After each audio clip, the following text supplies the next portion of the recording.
The only way to send money electronically has always been to rely on a centralized intermediary, say someone like PayPal. And what PayPal does is it keeps track of the amount of money that I have in my account. Say I loaded it from my bank account, or I got paid by another PayPal user. And then PayPal lets me send the money I have, won't let me send more money than I ever have, and will tell somebody else whether they've received money from me. PayPal just keeps this ledger of transactions. So with PayPal, there's one ledger, and it's held by a company, PayPal. In the Bitcoin network, that ledger is distributed across every participant.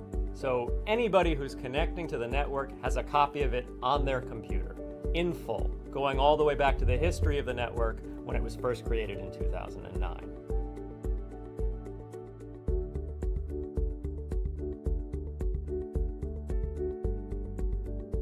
Now, how does new information get added to that ledger? Well, that's this role that miners play.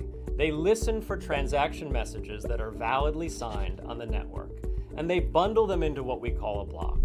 They announce this block and they say, now you all take this and add this to your copy of the ledger. We call that ledger a blockchain because the miner has just announced a block, and that block is mathematically linked to all the blocks in the past. They're chained together like a big long string. What they're doing is providing a public good. They're relaying transactions, validating signatures, putting them into a block, adding that block to the blockchain, and distributing that to all the people on the network. They're given a reward by the network for performing this public good. And that reward comes in two different ways. One, a Bitcoin miner is allowed to stick in the ledger of transactions for that 10 minutes one special transaction. And as it says, I, the miner, pay myself 12.5 Bitcoins. And they came from nowhere.